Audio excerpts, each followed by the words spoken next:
Good afternoon, everyone. Welcome back to the channel on this episode.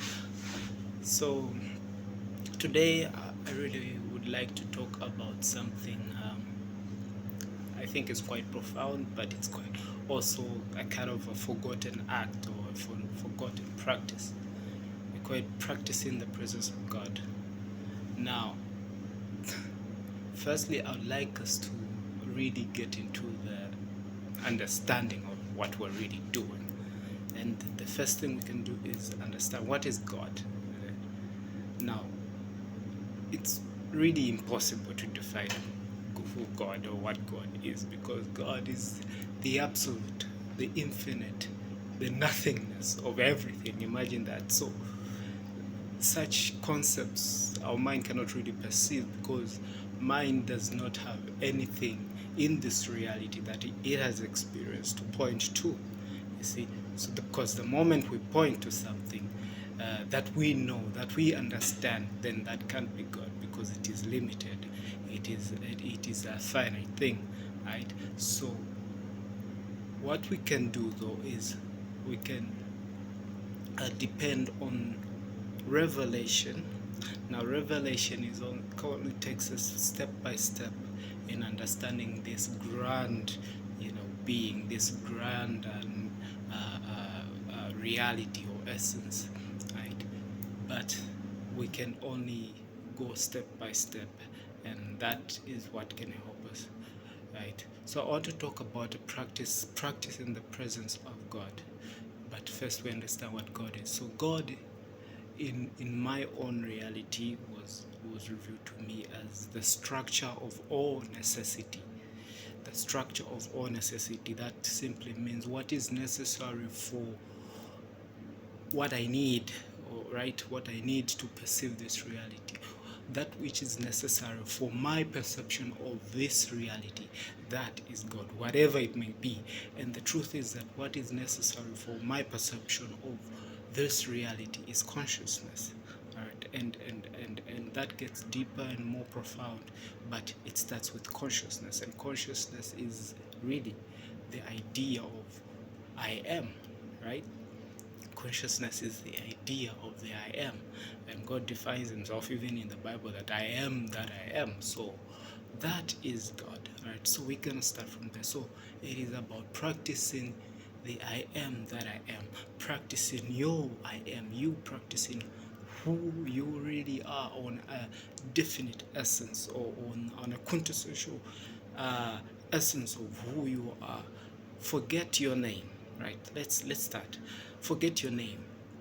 Forget who you have known yourself to be. Forget your memories. Forget your uh, what society has taught you, what even religion may have taught you. Forget what you think you are, what you have imagined yourself to be. Forget all that, your experiences. Go back to the beginning, the very beginning, when you were a babe, or when you were a baby, right? Go back to then, when you knew nothing, when you knew nothing about this world. You can't remember that place. You can't really remember that place, but you kind of have an idea of what it was like.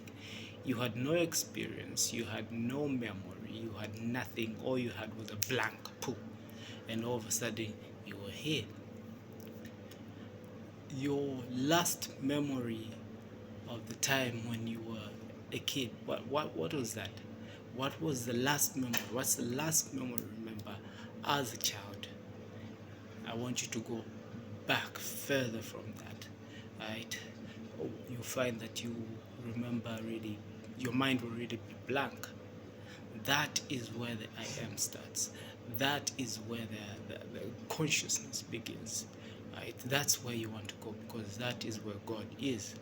Everything else you have acquired, every memory, every experience, everything, every heartbreak, every joy, every misery, every ecstasy you have experienced heretofore, is really an addition to this I am.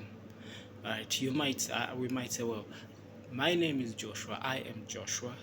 What is Joshua? Joshua is is an African. Or who is Joshua? Joshua is an African lives in Zambia, and Lusaka. He's practically lived his entire life in Lusaka. He's he lives in a family of three, sorry, of four, and and you know, these ideas of who we are, we keep on adding, and he's a barista, or he's got two of his best friends, he's the only only boy in his family, all right, and he has three siblings, and it goes on and on and on and on, and we keep on attaching these ideas to who we are, but the truth is that we first were the I am, or we first are the I am, and everything else that we attach is really an extension of who we are, but the essence, or the very quintessence of who we are is I am.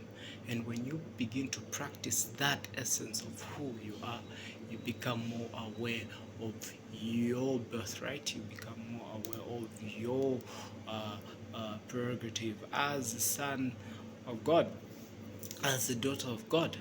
All right, so let's start that. Forget who you are for a moment. Forget who you are, forget your pain, forget your joys, forget your experiences, try to forget and rest in this idea. Just in that split second, maybe even less, that split second you have is I am. Just that I am. Just that I'm here. I'm now. That split second of nowness, that split second of here-ness, that split second of just being, that just now. No future, no past, no, just the now. And once you continue to rest in that, once you make it a practice of resting in that, you are practicing the presence of God. I'd like to share a quick revelation of the same. All right, so in this practice in the presence of God, it is a moving with life. It is a moving with the flow of life.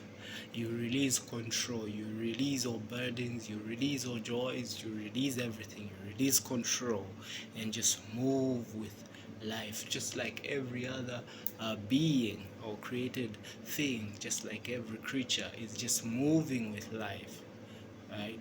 The thing with us humans is that we are very futuristic, and we can also be very historic, right?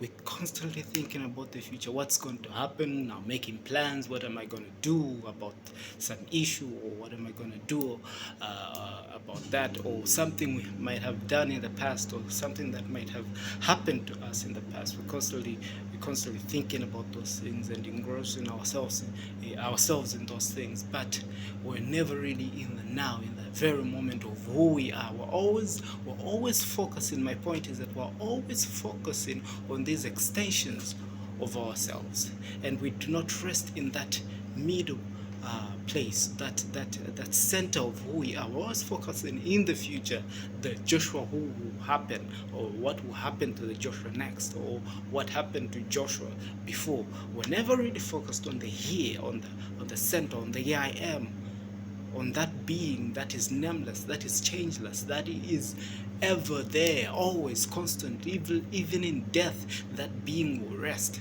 This body will die. Everything about me will be forgotten.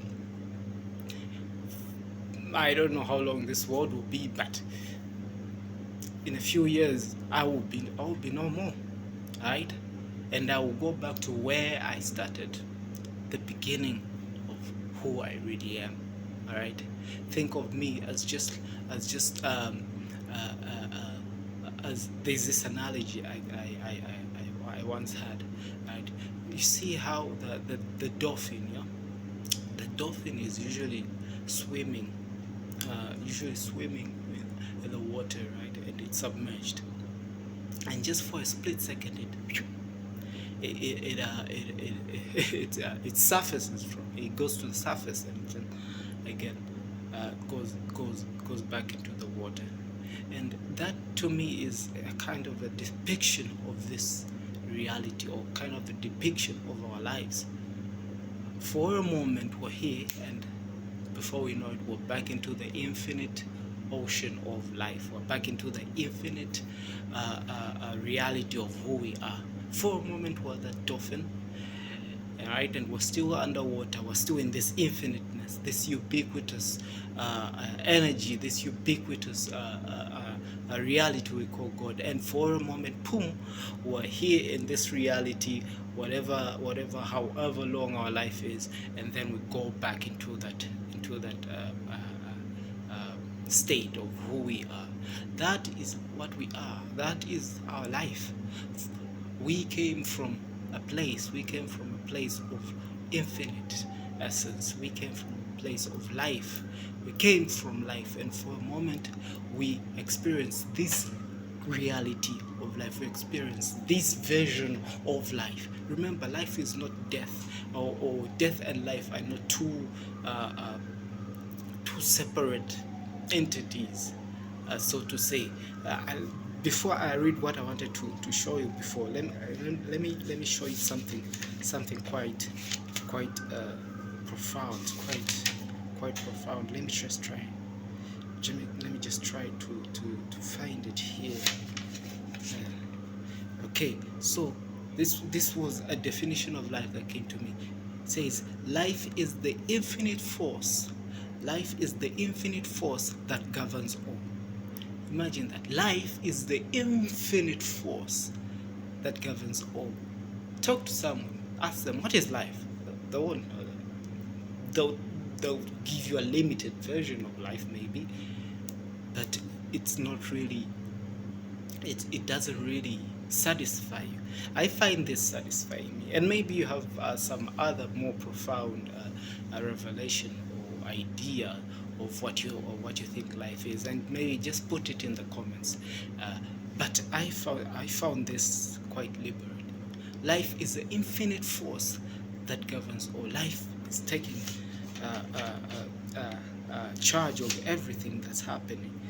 The death, the life itself, or our idea of life. Our idea of life is being alive or living, and not being dead, and we think that itself is the two are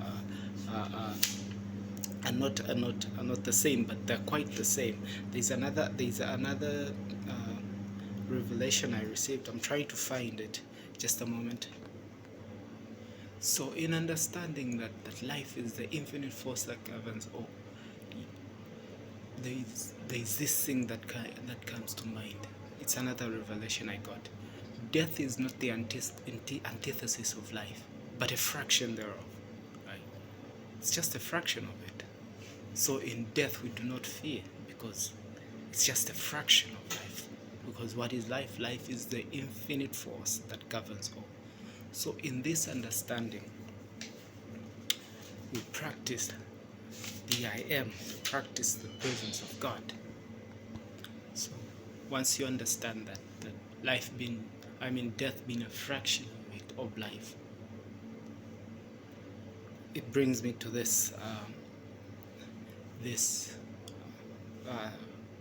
revelation, or idea that I wanted to bring forth. Life is not about control, but about flow. And so the mind is at peace or rest when it has nothing to desire or is attained, right? So what's the idea here? Is this desiring, this fearing, this foreboding and regret is really mostly actually what really causes these anxieties, and these takes away these joys from our lives. But once we rest in this I amness, and we tend to let go, we let life flow. You see, in nature, there's something profound about nature and quite interesting. Things might go wrong in nature, right? Just the greenery. Things might go wrong, terribly wrong, but you find that nature has a way to restore itself. It always does. Break a tree, right? Or cut down trees, or do whatever you might think you want to do to nature, but it finds a way to restore itself. It might take time, yeah. I'm not disregarding that. It might seem impossible, yet it finds a way to restore itself. Nature trusts life. You see that? Nature trusts life, and in that trust, things happen. When we trust life and let it flow, not in negligence, not in carelessness or recklessness, in trust, in trusting the I am that I am. When we rest here, things happen the way they are supposed to happen, and things are restored in our lives, right? Circumstances are restored in our lives. Joy is restored in our lives, right? Because we have trusted the natural flow of things. But when we try to fix, when we try to control, we're taking the steering wheel, and since we do not know where we're going, we mostly bump into something, we mostly crash into someone or something, and we just, our lives are in haywire. But when we let go and trust the infinite intelligence to control, in that practicing of the presence of God, in that trusting that ubiquitous energy, that omnipresent intelligence will take care of me better than I would think I might take care of myself. In that realization, we find that we lose control and nature takes care of itself, because we are part of nature. We cannot say, oh, that's nature and we are something. No, we are part of nature. Look at it from a third person perspective. You are part of nature. You are part of it. All right. And so once you realize that, and just take away this self identity, this I know.